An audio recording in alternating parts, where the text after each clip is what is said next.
አመሰግናለሁ። አጠቃላይ የድባበሉ ቻሌንጅ ከጀመረበት ጊዜ አንስቶ የተለያዩ ሀሳቦች እየቀረቡ በተለያዩ መንገድ በማህበራዊ ሚዲያ በመድረኮችም እስካሁን ድረስ የቀጠለበት ሂደት ነው ያለው።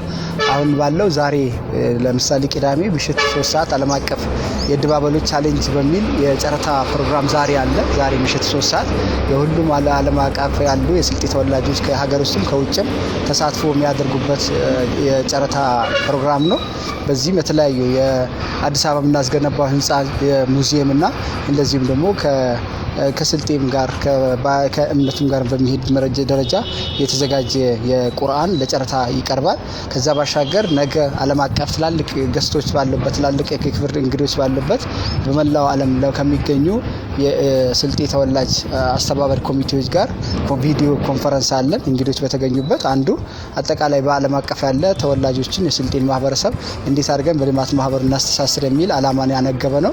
ይሄ ፕሮግራም ነገ ምሽት 1 ሰዓት ጀምሮ የሚደረግ ነው። በዚህ ምሽት በሚኖረው ፕሮግራም ላይ የተለያዩ ዋና አጀንዳዎች ቀርበው ወደ መግባባት ይደረስባቸዋል ተብሎ ይጠበቃል። አንዱ በያሉበት ሀገር ትስስር ፈጥሮ በልማት ማህበሩ አንድ ቋት ስር ጥላ ስር ሆኖ ቅርንጫፍ ጽህፈት ቤት እንዲከፍቱ፣ ሁለተኛ አሁን ባለው የድባበሉ ቻሌንጅ ተሳትፎ እንዲያደርጉ ጥሪ ይቀርባል ተብሎ ይጠበቃል። ቀጣይ ደግሞ ረመዳን ነው። ከረመዳን ጋር አስተሳስረንም እንደዚሁ የተለያዩ የቻሌንጅ ያው ከኛ ወደኛ የሆነ ለማህበረሰቡ አገልግሎት የሚውሉ ነገሮች ነው ለማስተባበር ይሄን ዓላማ አድርጎ እየተንቀሳቀሰ ያለው። ይሄም የድባበሉ ቻሌንጅ ቀጣይ በ2018 ሙሉ ማጠቃለያ ድረስ ተቋሙን እያጠናከረን አዳዲስ አባላት እያፈራን የኮርፖሬት አባላትን እያፈራን ቅርንጫፍ ጽህፈት ቤቱን እያጠናከረን ተቋሙን በማዘመንና ተቋም በመገንባት በዘንድሮ ዓመት እስከ 2018 ይቀጥላል የሚል ነገር ነው ያለኝ።